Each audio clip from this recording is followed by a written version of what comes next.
جہاں تک ایصال ثواب کا تعلق ہے، اس میں ہمارے ہاں ذرا کافی مختلف آراء موجود ہیں۔ مجھے اس رائے سے اتفاق ہے کہ مالی اگر کوئی عبادت ہے، اس کا ثواب آپ اپنے کسی فوت شدہ بزرگ کو منتقل کر سکتے ہیں۔ مطلب آپ نے کسی بیوہ کی کو مدد کی ہے، کسی یتیم کی کو مدد کی ہے، کسی دینی کام میں پیسہ لگایا ہے، کوئی صدقہ جاریہ شروع کیا ہے خدمت خلق کے لیے وغیرہ وغیرہ، اس کی تو جو ہے اس کے ثواب کو منتقل کیا جا سکتا ہے کہ اللہ اس کا ثواب میرے والد یا میری والدہ کے وہ کو پہنچا دے۔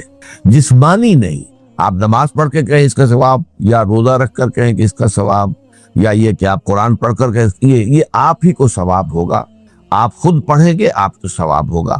البتہ ایسے تمام افعال کے بعد جب آپ اللہ سے دعا کریں گے، یہ نہیں کہیں گے کہ میرے اس فعل کا ثواب منتقل کر دے، اے اللہ میرے والدین کی مغفرت فرما، تو یہ کوئی نیک کام کرنے کے بعد جو ہے اس دعا کی تاثیر جو ہے وہ بڑھ جاتی ہے۔ بس اس پہلو میں انڈائریکٹلی اس کا ایک تعلق بن جائے گا، ورنہ یہ کہ وہ اس طریقے سے بچوں کو بلانا اور پڑھانا اور یہ جو ہے سوئم میں کرنا اور قرآن خوانی کی محفل ہے، یہ سب بدعات ہیں اور یہ در حقیقت دین میں اضافے ہیں اور ان کی کوئی حقیقت نہیں ہے۔ دیکھیے، انسانی زندگی کے یہ 3 دور ہیں: حیات دنیاوی جو ہماری پیدائش سے شروع ہو کر اور ہماری موت پر ختم ہو جائے، پھر حیات برزخی موت سے لے کر قیامت کے دن تک، اور پھر حیات اخروی ہے قیامت میں ریزریکشن کے بعد سے وہ زندگی جو ہے جو جنت یا دوزخ کی ہے۔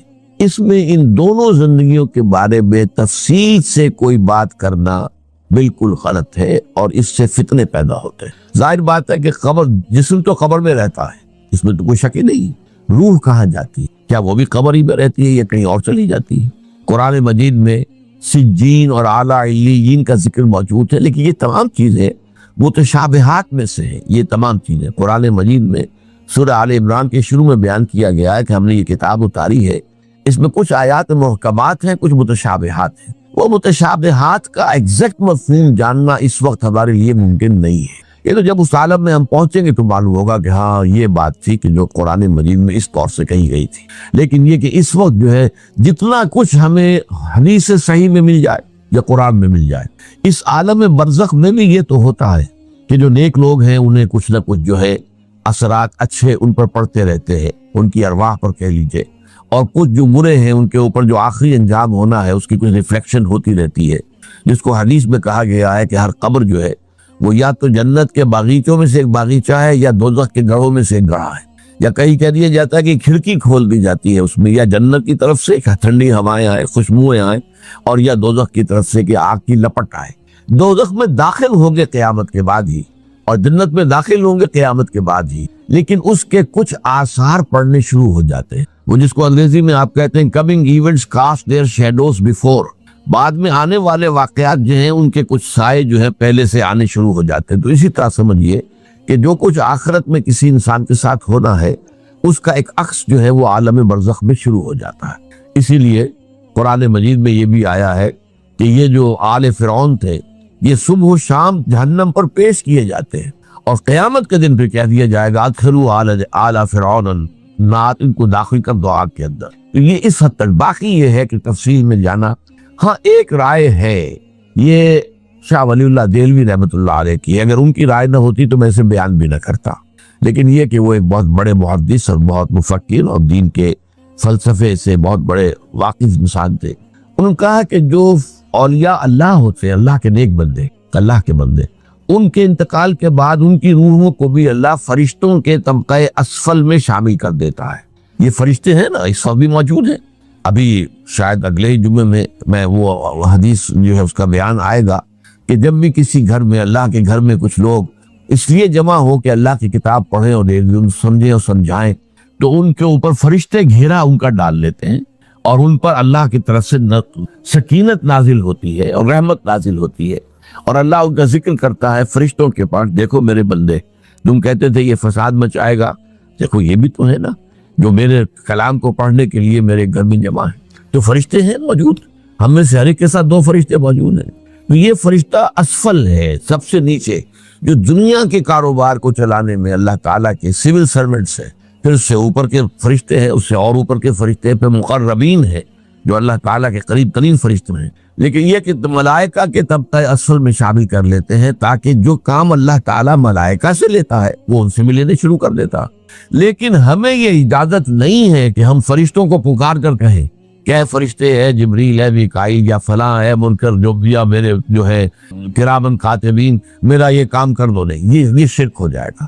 اسی طرح ہو سکتا ہے کہ انبیاء کی ارواح جو ہے وہ بھی اللہ تعالیٰ نے شامل کی ہوئی اس لشکر کے اندر، وہ کام کر رہے ہو اور وہ اللہ تعالیٰ کے حکم سے مختلف معاملات جو ایگزیکیوٹ کرتے ہو، لیکن ہم کسی کو پکار نہیں سکتے. اب یہ نوٹ کر لیجئے، ہدایت و ضلالت اس دنیا میں جو مختلف حالتیں انسان پر طاری ہوتی ہیں، یا نعمتوں کی بارش ہو رہی ہے، یا تنگی ہے، فقر ہے، احتیاج، دنیاوی حیثیت ہے، وجاہت ہے، یا دنیا میں گمنامی ہے، کسنمی کرست کے بھیا کس تھی، کوئی آپ کا حال ہی نہیں پوچھ رہا کہ تم ہو کون، تمہارے منہ میں کتنے دانت تھے، یا یہ کہ دنیا میں اقتدار کہ کسی مسند پر انسان بیٹھا ہے، یا یہ کہ کوئی اس کے ہاتھ میں اختیار نہیں. یہ تمام جو حالات انسان پر طاری ہوتے ہیں، ان کے جواب میں جو طرز عمل فکری اعتبار سے اور عملاً انسان اختیار کرتا ہے، اس کے 4 درجے. پہلا درجہ ہے انتہائی گمراہی، ضل ضلالا بعیدا. وہ کیا ہے؟ اگر عزت ہوئی، نعمتیں ملی، فلاں دیوی یا دیوتا کی نگاہ کرم ہے، اس کی کرپا سے یہ ہو گیا. اور اگر کوئی تکلیف آ گئی، مصیبت آ گئی، معلوم ہوتا کہ فلاں دیوی یا دیوتا ہم سے ناراض ہو گیا، یہ کالی دیوی کی طرف سے کوئی مصیبت آ گئی ہے، یا یہ کہ یہ لکشمی دیوی کی نگاہ کرم ہے کہ ہمیں دولت مل گئی ہے. یہ تو ہے شرک. شرک ہونے کے اعتبار سے یہ ہے ضل ضلالا بعیدا، انتہائی پستی. اس پستی سے اوپر آئیں گے تو توحید کی پہلی منزل ہے. عزت دی اللہ نے دی، اگر کوئی تنگی آ گئی، فقر، تکلیف، کوئی ذلت، رسوائی، یہ بھی اللہ کی طرف سے. ایک اعتبار سے تو انسان ہدایت پر آ گیا.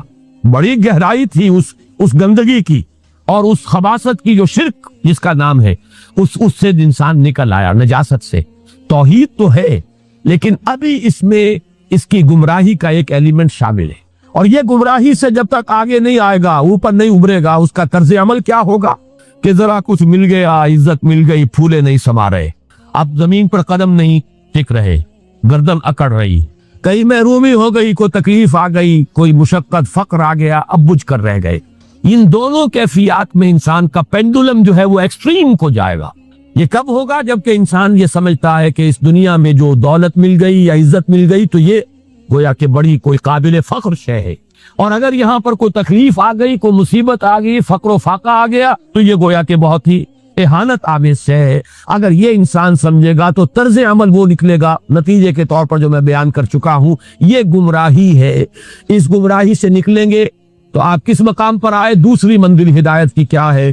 نہ یہ عزت ہے نہ یہ ذلت ہے، دونوں حیثیتیں برابر ہیں کہ یہ امتحان ہے. اسی لیے ان دونوں آیتوں میں ایک لفظ قدر مشترک ہے، اذا مبتلاہ فاما الانسان اذا مبتلاہ ربہ فاکرمہ ونعمہ.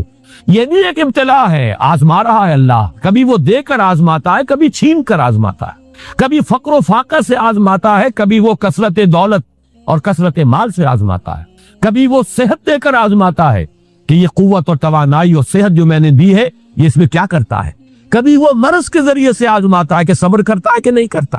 ہمارے لیے شکوہ اور شکایت تو اس کی زبان پر نہیں آ جاتی، نالا و شیول تو نہیں آ جاتا، تکلیف جھیلتا ہے کہ نہیں جھیلتا، اس میں تحمل ہے کہ نہیں ہے، تو صبر کرتا ہے یا شکر کرتا ہے. یہ دونوں کیفیات در حقیقت اس اعتبار سے مساوی ہے، یہ بھی امتحان، یہ بھی امتحان. یہ حقیقت جب سامنے ہوگی اب وہ پینڈولم جو ہے وہ بہت کم ہو جائے گا، یعنی انسان میں طبعی طور پر تو ایک اثر